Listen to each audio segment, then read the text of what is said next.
मैं ये नहीं कहता हूं, मैं बोला नहीं भारतीय जनता पार्टी का प्रोग्राम है।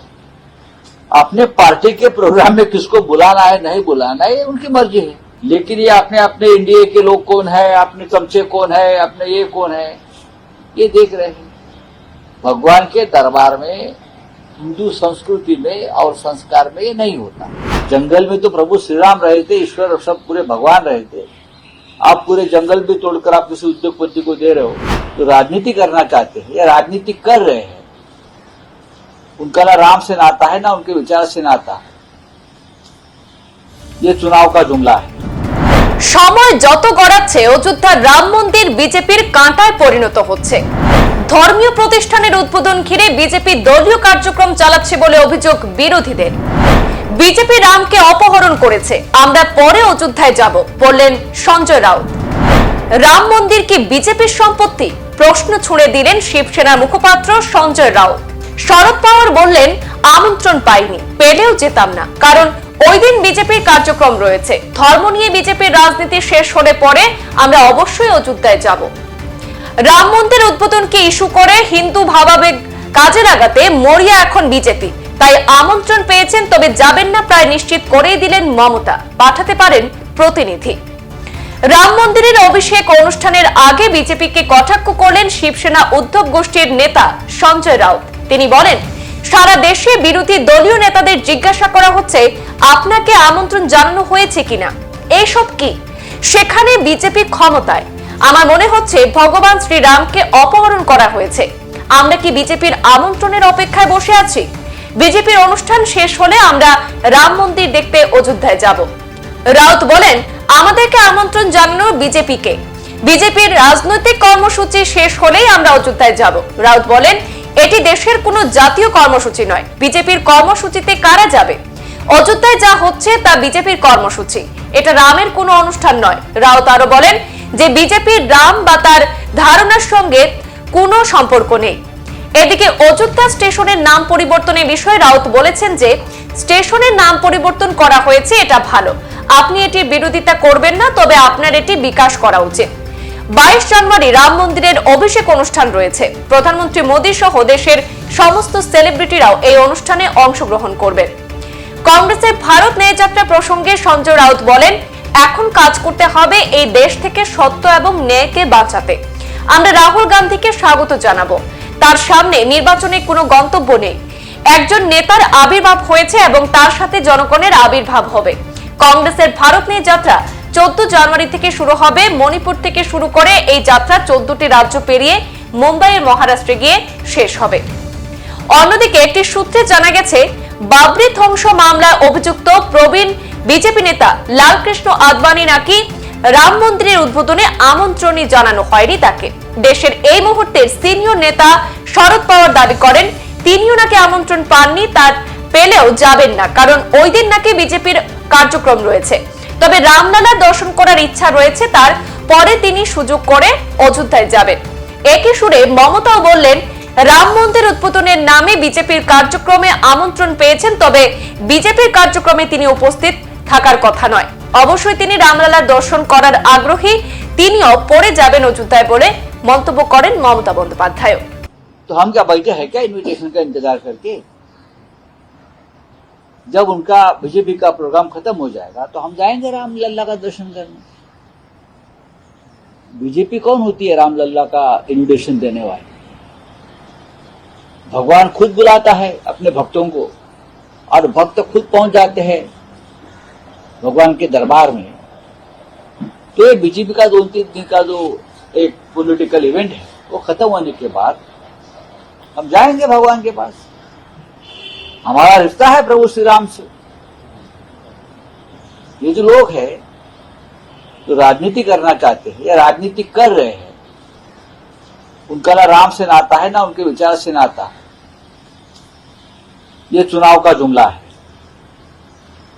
अब उनको कौन रोकेगा? तो जो करना उनको कर दीजिए। तो इन्विटेशन की बात है, आपको आया क्या, आपको नहीं आया क्या, क्या करना है भाई? कौन जाएगा बीजेपी के इस प्रोग्राम को? ये बीजेपी का कार्यक्रम है, उनको करने दो। जानबूझ के नजरअंदाज किया है, क्योंकि सभी का योगदान, जैसा आप लगातार कह रहे हैं, जानबूझ के नजरअंदाज मैंने मैं ये नहीं कहता हूं, मैं बोला नहीं भारतीय जनता पार्टी का प्रोग्राम है। अपने पार्टी के प्रोग्राम में किसको बुलाना है नहीं बुलाना है ये उनकी मर्जी है। अयोध्या में जो हो रहा है वो भारतीय जनता पार्टी का कार्यक्रम है, वो कोई रामलल्ला के लिए नहीं कार्यक्रम कर रहे हैं। अगर ऐसा होता तो पूरे देश को निमंत्रण जाता, पूरे देश को बुलाया जाता। लेकिन ये अपने अपने इंडिया के लोग कौन है, अपने चमचे कौन है, अपने ये कौन है, ये देख रहे हैं। भगवान के दरबार में, हिंदू संस्कृति में और संस्कार में ये नहीं होता। तो हम क्या यहाँ बैठे हैं या पवार साहब या और कोई बैठा है क्या इन्विटेशन का इंतजार करते जाएंगे? बाद प्रभु श्री राम सबके हैं, जाना तो है हमको वहां। सर, इसके अलावा राहुल जी की भारत न्याय यात्रा का ऐलान कर दिया गया है। उसी दौरान चुनाव की शुरुआत होगी, इम्पोर्टेंट चुनाव। आपको लग रहा है फायदा तो होगा? दूसरा क्या है टाइमिंग आपको लग रहा है कि शायद बेहतर हो सकती है? मुझे लगता है अब इसके ऊपर जैसे बीजेपी कोई भी जो अगर कार्यक्रम करती है, जैसे राम मंदिर का है, चुनाव को देखते हुए किया है। देश की जरूरत है इस प्रकार की यात्रा निकालना। इस देश में से सत्य और न्याय पूरा तरह से खत्म हो गया है। जब राहुल जी ने पहली यात्रा निकाली थी तो भारत जोड़ो यात्रा, भारत जोड़ने का काम किया, लोगों के मन जोड़ने का काम किया, समाज को जोड़ने का काम किया। अब इस देश से संविधान, न्याय, सत्य ये बचाने का काम करना है।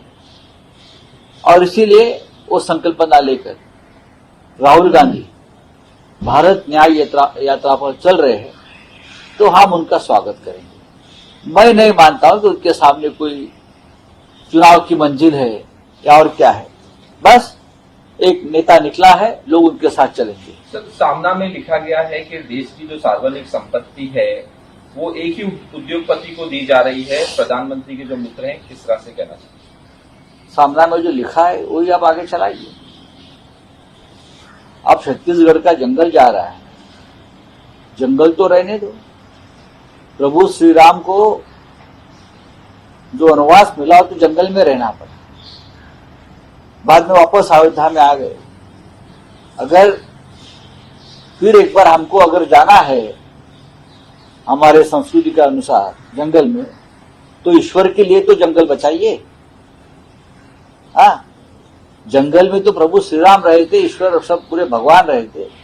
आप पूरे जंगल भी तोड़कर आप किसी उद्योगपति को दे रहे हो। और आदिवासी जो ये आपके कार्रवाई के खिलाफ छत्तीसगढ़ के जंगलों में, हरदेव जंगल में संघर्ष कर रहे हैं, आप उनको तो जेल में डाल रहे हो। इसलिए तो राहुल गांधी की न्याय यात्रा चल रही है ना, न्याय देने के लिए।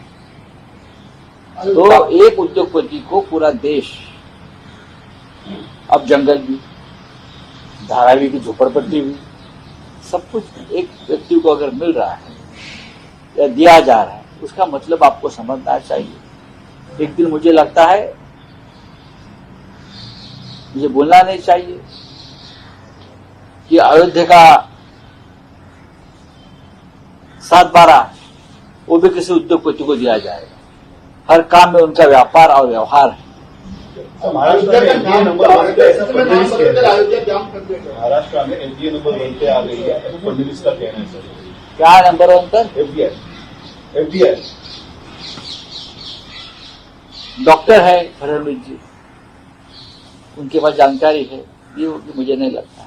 अयोध्या स्टेशन का नाम बदलकर अयोध्या धाम कर दिया। अच्छी बात है। अयोध्या के नाम से अगर रेलवे स्टेशन को जाना जाता है तो उसमें टिप्पणी करने लायक क्या है? ठीक है, अच्छी बात है, लेकिन विकास भी करो, नाम मत बदलो। आमंत्रणाचं आता सर्वांना आमंत्रण मिळालं, ठाकरेंना अजून बघा, आमंत्रणाचं राजकारण या देशात कधी झालं नव्हतं। भारतीय संसदेचं उद्घाटन झालं तेव्हाही हाच प्रकार झाला। भारतीय संसदेचं उद्घाटन झालं नव्या तेव्हाही हाच प्रकार झाला। आता राम मंदिराच्या बाबतीत अयोध्येत हेच सुरू आहे।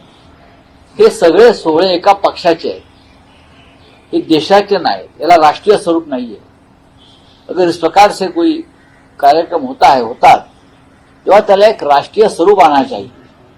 ये राष्ट्र को समर्पित है, चाहे देश की नई संसद हो, चाहे अयोध्या का राम मंदिर हो, देश के स्वतंत्रता संग्राम में जिसका इतना भी योगदान नहीं है, जिसे हमारे मराठी में कवडीवर बोलते हैं, 4 आने का योगदान नहीं है, वो हिंदुस्तान की संसद का उद्घाटन करेंगे या बनाएंगे। अयोध्या के संघर्ष में जिसका योगदान नहीं है वो आज सबसे आगे है। राजनीति ऐसी होती है और हम मानते हैं कि जिसकी सत्ता है वो इस प्रकार के काम करते आए हैं। भारतीय जनता पार्टी को अगर लगता है वो बहुत पवित्र काम करने जा रहे हैं, नहीं, ये देश का संस्कार और संस्कृति उसे मान्यता नाही देते। अयोध्येमध्ये जाण्यासाठी काही जण योगदान म्हणून काही ना काही पाठवत आहे, कोण अगरबत्तीचं काही लाकडं काही दिवे अशा गोष्टी आता अयोध्येमध्ये पोहोचत आहेत। आम्ही आमचं रक्त दिलेलं आहे। शिवसैनिकांनी रक्त, घाम आणि अश्रू दिलेले। সংবাদ এই পর্যন্তই। অন্যান্য আপডেট পেতে অবশ্যই চোখ রাখুন পূর্বাঞ্চল প্রতিদিনে। ধন্যবাদ।